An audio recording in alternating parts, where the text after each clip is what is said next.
진우야, 네 퇴직금 그 푼돈 쥐고 있어봐야 뭐하냐? 진우야, 네 퇴직금 그 푼돈 쥐고 있어봐야 뭐하냐. 형이 상장 한번 시켜주겠다는데. 야, 이 새끼가 아직도 세상은 모르네. 너 지금 안 하면 평생 그 똥차 타고 네 장모 꽃배달이나 도와야 해. 알아? 평생을 남에게 싫은 소리 한마디 못하고 그저 성실함이 최고의 미덕이라 믿으며 살아온 한 남자가 있습니다. 중소기업 과장으로 20년을 버틴 그의 손에 남은 건 닳아버린 구두굽과 거칠어진 손마디뿐이었죠. 여러분, 묻고 싶습니다. 정직하게 땀 흘려 일한 대가가 고작 친구들의 조롱과 멸시라면 우리는 무엇을 위해 그토록 치열하게 버텨온 걸까요? 오늘 들려드릴 이야기는 착하게만 살았던 한 사위가 세상의 비정한 민낯과 마주했을 때 그를 위해 20년 동안 발톱을 숨기고 살았던 한 노부인이 어떻게 다시 사자가 되었는지에 관한 기록입니다. 단순히 한 가족의 복수극이 아닙니다. 어쩌면 우리 주변, 아니 지금 당신의 모습일지도 모르는 이 충격적인 실화 속으로 들어가 보시죠. 새벽 5시 반, 진우의 하루는 늘 장모 명순 씨의 도마 소리와 함께 시작됩니다. 25평 남짓한 낡은 아파트지만 집안은 늘 정갈합니다. 명순 씨는 은퇴 후 작은 꽃집을 하며 사위 내외와 함께 살고 있죠. 조금만 더 닦으면 되겠지. 여기가 살짝 가졌네. 진우는 조심스럽게 구두약으로 까진 부분을 메웁니다. 오늘 저녁 20년 만에 열리는 고등학교 동창회 때문입니다. 나가는 게 맞는 건지 수백 벌 고민했습니다. 진우야, 아침 먹자. 구두는 그만하면 됐다. 번쩍거려. 어머님, 일찍 일어나셨어요? 어제 꽃시장 다녀오셔서 피곤하실 텐데. 내 걱정 말고 네 걱정이나 해라. 동창회 갈까 말까 밤새 뒤척이더니 가기로 마음 먹었어? 아무래도 제철이가 계속 전화도 하고 동창들 얼굴 본 지도 너무 오래돼서요. 근데 어머님, 제 양복이 너무 오래돼 보여서 걱정입니다. 명순 씨는 사위의 다른 소매 끝을 가만히 바라봅니다. 20년 전 딸과 결혼할 때 샀던 그 양복이죠. 명순 씨의 눈에 순간 서글픔이 스치지만 이내 인자한 미소로 사위의 어깨를 토닥입니다. 진우야, 사람은 옷으로 말하는 게 아니란다. 네가 살아온 20년의 성실함이 네 눈빛에 다 들어있어. 떳떳하게 고개 들고 다녀와라. 알았지? 빌딩 숲 사이로 외제차들이 미끄러지듯 들어옵니다. 발렛 파킹 요원들이 바쁘게 움직이는 그곳에 진우는 자신의 10년 된 국산 중형차를 세우기조차 민망해 저 멀리 공영주차장에 차를 대고 한참을 걸어왔습니다. 문을 열자마자 숨이 막힙니다. 룸 안은 이미 명품 가방과 비싼 시계를 찬 동창들의 웃음소리로 가득합니다. 그 한가운데 수입 맞춤 정장을 입고 좌중을 압도하는 사내가 있습니다. 바로 벤처기업 대표로 성공했다는 이재철입니다. 어이, 김 과장. 야, 넌 진짜 그대로다. 그 양복 우리 졸업할 때 유행하던 거 아니냐? 동창들의 시선이 일제히 진우의 낡은 양복으로 쏠립니다. 진우는 어색하게 웃으며 구석진 자리에 앉습니다. 테이블 위에 놓인 냅킨조차 자신의 옷보다 고급스러워 보이는 상황. 진우는 자꾸만 짧아진 소매를 끌어당겨 손목을 감춥니다. 제철아, 오랜만이다. 회사 잘 나간다는 소문은 들었어. 소문? 야, 너 신문 안 보냐? 우리 회사 다음 달에 코스닥 상장한다. 여기 있는 놈들 다 나한테 줄 섰어. 너도 오늘 잘해봐. 내 기분 좋으면 네 월급 몇 년치 한 방에 벌게 해줄지 누가 아냐? 제철의 말 한마디에 동창들은 비굴한 웃음을 지으며 술자를 바칩니다. 역시 제철이야. 이 대표님, 저도 좀 챙겨주세요. 진우는 눈앞에 산해진 미가 모래알 같습니다. 100만 원이 훌쩍 넘는다는 최고급 와인이 잔에 채워지지만 진우에게는 가시방석일 뿐입니다. 그가 믿어왔던 성실이라는 가치가 이 화려한 조명 아래서는 한낱 무능으로 치부되고 있었습니다. 여러분, 이런 경험 있지 않으신가요? 오랜만에 만난 친구들 사이에서 나의 평범한 삶이 마치 실패한 인생처럼 느껴지는 순간 말입니다. 진우는 지금 그 지독한 소외감의 늪에 빠져들고 있습니다. 제철은 본격적으로 진우를 먹잇감으로 삼기 시작합니다. 근데 진우야, 너 아직도 그 장모님이랑 같이 사냐? 야, 너도 참 독하다. 남자가 한 집안의 가장이면 딱 독립해서 마누라 고생 안 시켜야지. 장모님 꽃집 하신다며 내가 조화 화환 몇 개 주문해 줄까? 우리 회사 상장 파티 때 말이야. 목소리가 떨리며 제철아, 말씀이 좀 지나치네. 우리 장모님 나한테는 어머니 같은 분이야. 아이고 효자나셨네. 야 애들아, 여기 효자 과장님 계신다. 박수 한번 쳐줘라. 루마는 비웃음 섞인 박수 소리로 가득 찹니다. 진우의 얼굴은 벌겋게 달아오릅니다. 화가 치밀었지만 20년 만의 모임을 망치고 싶지 않아 입술을 깨뭅니다. 하지만 제철의 도발은 거기서 끝이 아니었습니다. 진우의 귀에 대고 속삭이듯, 하지만 모두가 들리게. 야 진우야, 인생 그렇게 살지 마. 네가 지금 차고 있는 그 시계 그거 5만 원이나 하냐? 네 인생이 딱 그 시계값이야. 싸구려 시계. 진우는 더 이상 견디지 못하고 자리에서 일어납니다. 화장실을 간다는 핑계로 복도로 나온 그의 눈에 눈물이 고입니다. 거울 속에 비친 자신의 모습이 너무나 초라해 보였습니다. 낡은 소매, 구멍난 것처럼 달아버린 구두. 하지만 진우는 몰랐습니다. 이 모든 수모가 시작일 뿐이라는 것을. 그리고 그 시각, 집에서 조용히 차를 마시던 장모 명순 씨가 서재 깊숙한 곳에서 낡은 서유가방 하나를 꺼내고 있었다는 것을요. 세상이 너무 조용했나 보네. 사냥개들이 지저대는 걸 보니. 과연 장모 명순 씨의 정체는 무엇일까요? 평범한 꽃집 할머니였던 그녀가 사위의 눈물을 닦아주기 위해 어떤 판도라의 상자를 열게 될까요? 여러분, 다음 이야기가 궁금하시다면 눈을 떼지 마십시오. 이제부터 박전무라 불리던 한 여인의 진짜 전쟁이 시작됩니다. 어머님, 저 정말 무능한 사위인가 봐요. 진우야, 울지 마라. 이제부턴 이 엄마가 너를 무시한 세상에 답해줄 거니까. 과연 명순의 한 통화가 대한민국 경제계를 어떻게 뒤흔들게 될까요? 제철은 어느새 진우의 바로 옆자리로 의자를 바짝 당겨 앉았습니다. 아까까지만 해도 무시하던 태도는 간대었고 마치 세상에 둘도 없는 은인이라도 됐냐 다정하게 말을 건넵니다. 하지만 그 눈빛은 먹잇감을 노리는 뱀처럼 서늘합니다. 진우야, 내가 아까는 말이 좀 심했지? 다 너 잘되라고 한 소리다. 너처럼 성실한 놈이 중소기업에서 쥐꼬리만한 월급 받으며 썩는 게 내가 너무 안타까워서 그래. 아니야, 제철아. 내가 부족한 게 많지. 부족하긴 뭐가. 너 이번에 우리 회사 신규 프로젝트 하나 들어오는데 이건 정말 너한테만 주는 기회야. 퇴직금 좀 있지? 그거 여기 물어둬봐. 한 달 뒤면 너 지금 사는 아파트 평수 2배로 늘려줄게. 제철이 내미는 화려한 브로슈어에는 혁신, 상장, 수익률 500% 같은 자극적인 단어들이 가득합니다.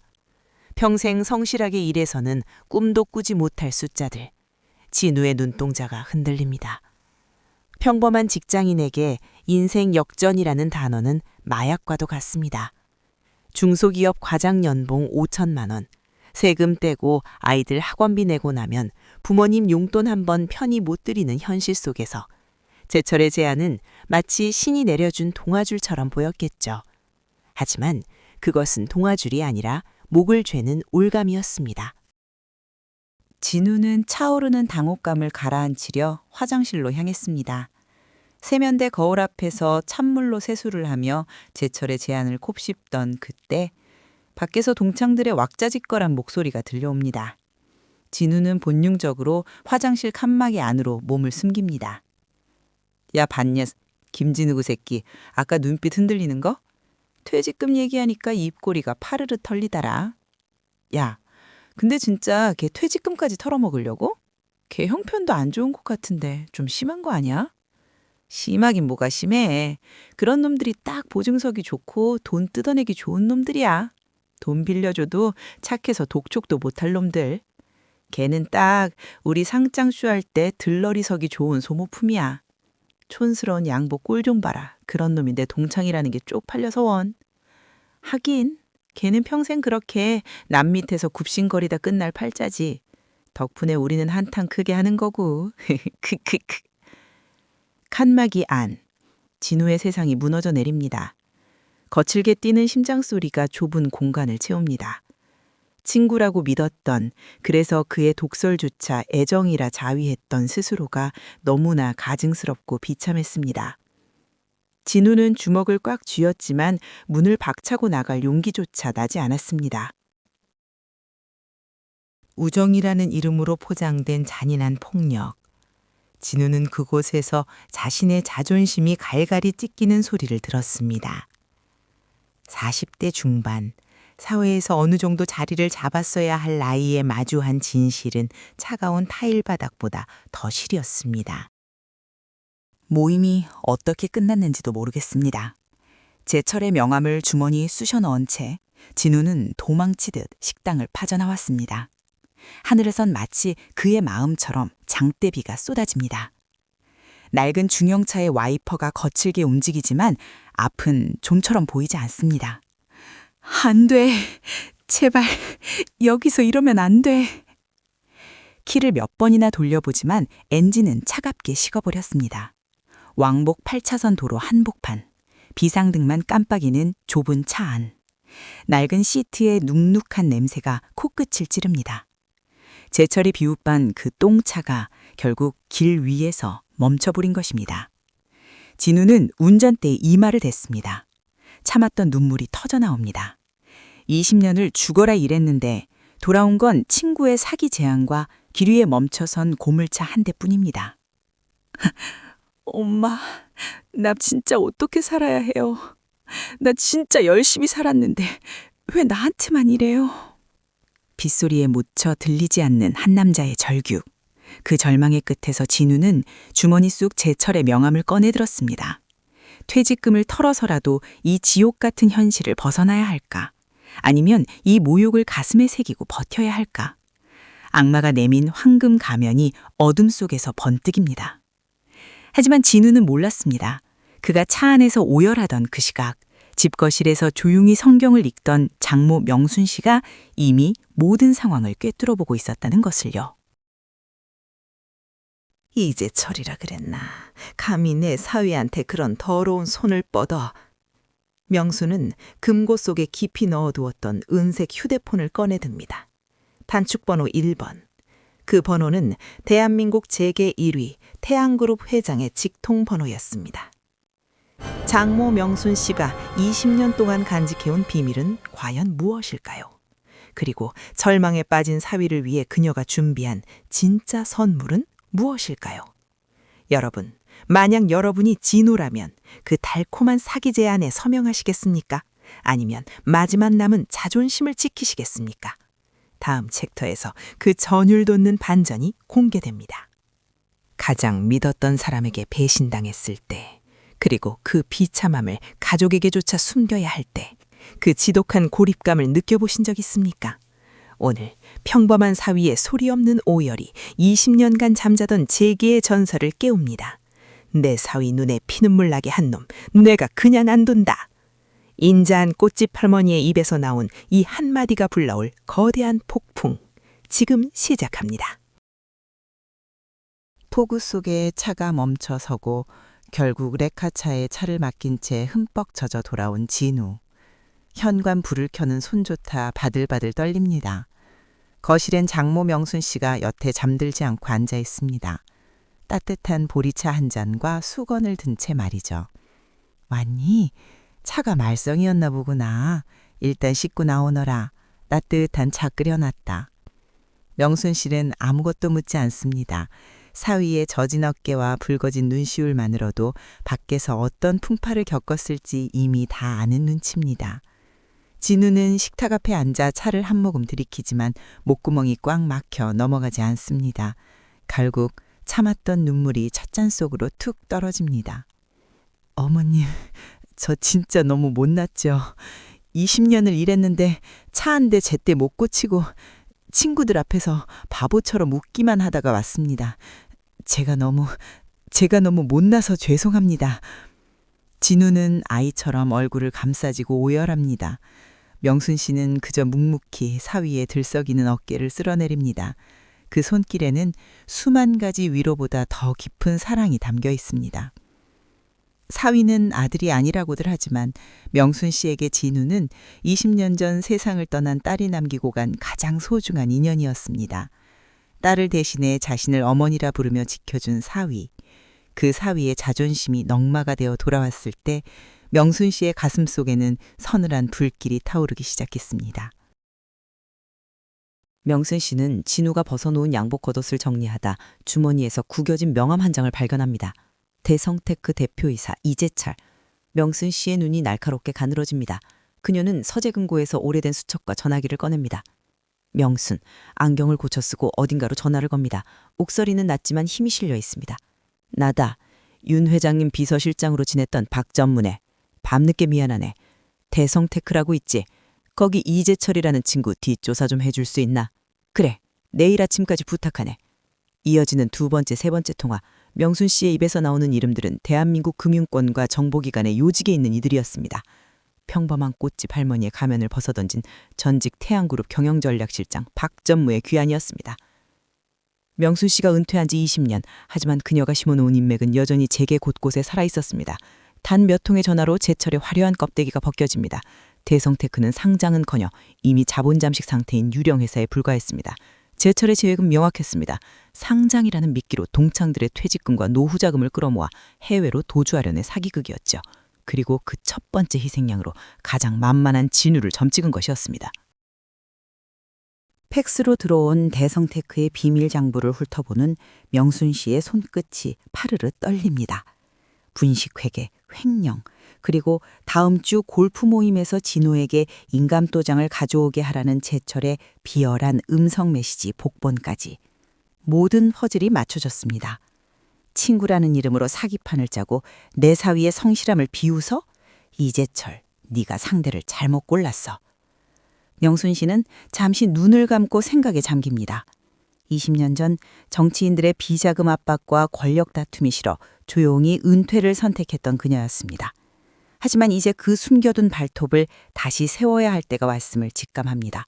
여러분, 평범하게 산다는 것이 만만하게 보인다는 뜻은 아닙니다.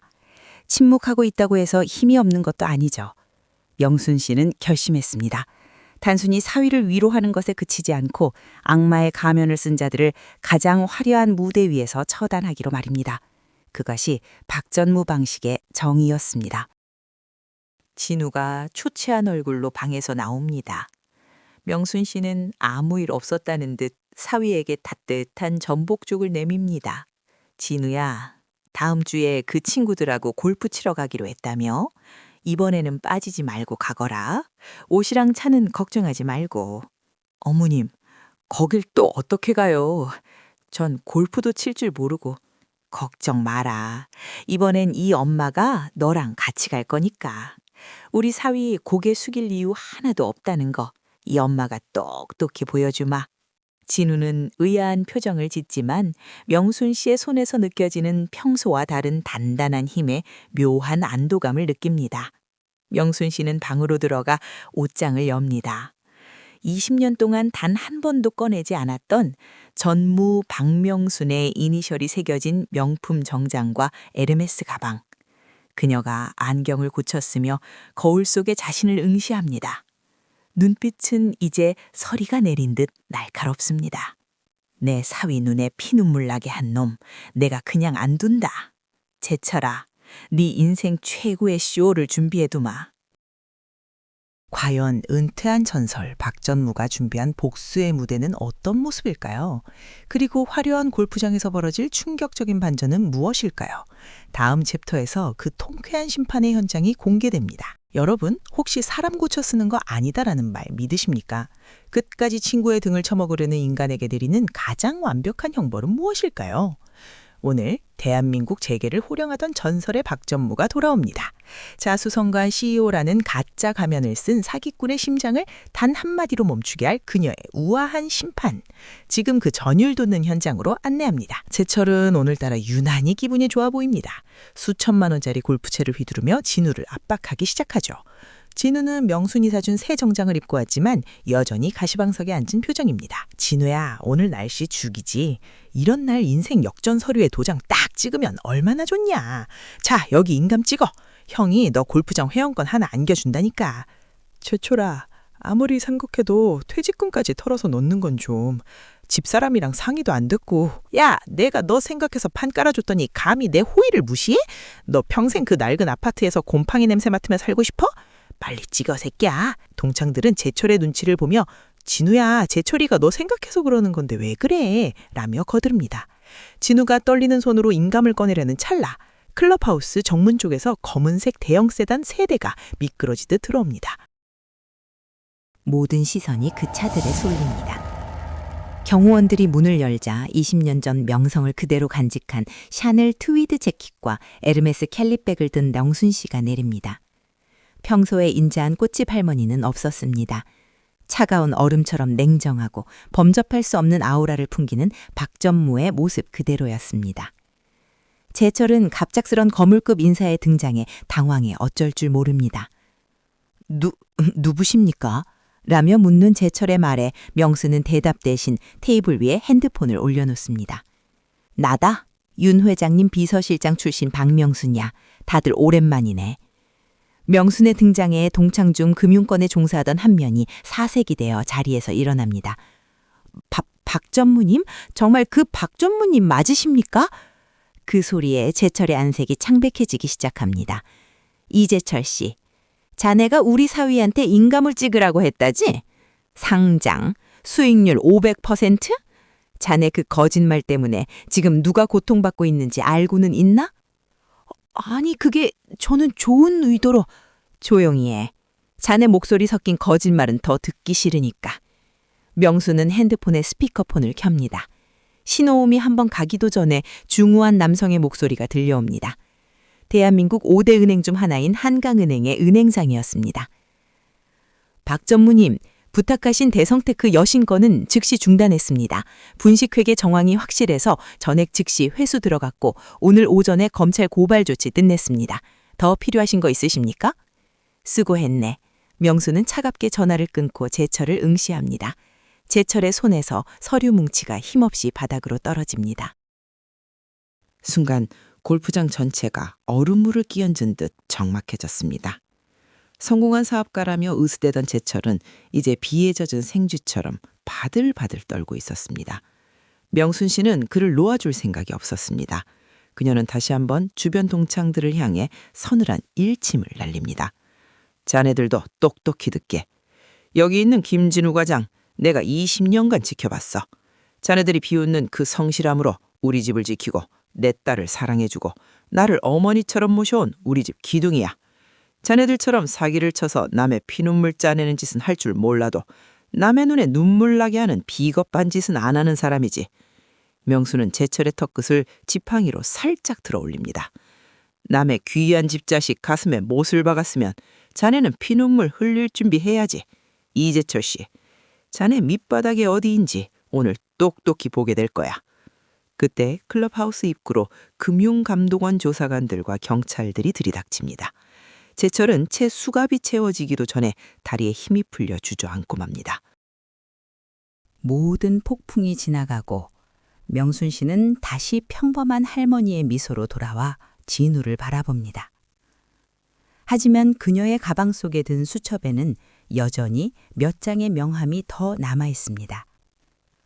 과연 명순 씨가 준비한 마지막 처방전은 무엇일까요? 여러분 곁에도 이런 든든한 아군이 한 명이라도 계신가요? 있다면 당신은 그 무엇보다 비싼 인생의 보험을 든 셈입니다. 마지막 장에서 이 모든 사건 뒤에 숨겨진 명순 씨의 진짜 진심과 진우의 새로운 시작이 그려집니다. 여러분, 인생에서 가장 눈부신 복수는 무엇이라고 생각하십니까? 상대방을 처참하게 짓밟는 것일까요? 아니면 보란듯이 화려한 보좌가 되는 것일까요? 오늘 그 모든 폭풍을 잠재운 한 남자가 우리에게 진짜 복수가 무엇인지 보여주려 합니다. 낡은 양복을 벗어던진 그가 도달한 곳은 화려한 펜트하우스가 아니라 향기로운 꽃내음이 가득한 작은 마당이었습니다. 우리들의 가슴을 울릴 마지막 이야기, 지금 시작합니다. 골프장에서의 사건은 삽시간에 동창들 사이에 퍼졌습니다. 진우의 휴대폰은 끊임없이 진동합니다. 박전무의 사위라는 사실이 알려지자 안부 한번 묻지 않던 이들이 앞다투어 연락을 해옵니다. 진우야, 그때 내가 말 실수한 거 알지? 어머님께 안부 좀 전해드려. 비굴한 변명과 부탁들이 화면을 가득 채웁니다. 진우는 잠시 핸드폰을 바라보다가 망설임 없이 동창회 단톡방을 선택합니다. 그리고 채팅방 나가기 버튼을 누릅니다. 미련도 분노도 없는 고요한 손가락 끝. 진우는 이제야 비로소 무거운 짐을 내려놓은 듯 깊은 숨을 내뱉습니다. 가짜 우정에 매달려 스스로를 괴롭히던 시간들, 진우는 깨달았습니다. 나를 무시하는 사람들에게 인정받으려 애쓰는 것보다 나를 아껴주는 사람 곁에서 온전한 나로 사는 것이 훨씬 중요하다는 것을요. 쏟아지는 인맥보다 소중한 건 비 오는 날 함께 비를 맞아줄 단 한 사람의 진심이었습니다. 주차장 한 구석, 레카차에 실려갔던 낡은 차 대신 튼튼하고 깔끔한 국산 SUV가 서 있습니다. 명순 씨가 우리 사위 안전하게 출퇴근해야지 라며 선물한 차입니다. 화려한 외제차는 아니지만 진우는 이 차의 운전석에 앉을 때마다 가슴이 벅차오릅니다. 핸들을 잡은 그의 손등 위로 따스한 햇살이 내리쬐입니다. 주말 오후 진우는 평소처럼 앞치마를 두르고 장모 명순 씨의 일을 돕습니다.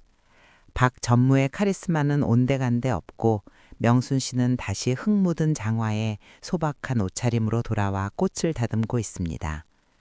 어머님, 이제 그만 쉬셔도 되는데 그날처럼 다시 멋지게 사셔도 되잖아요. 진우야, 박 전무로 살 때는 매일이 전쟁터였다. 남을 이겨야 내가 살고 숫자로 사람을 판단하는 그런 곳 말이다. 근데 지금은 어떠니?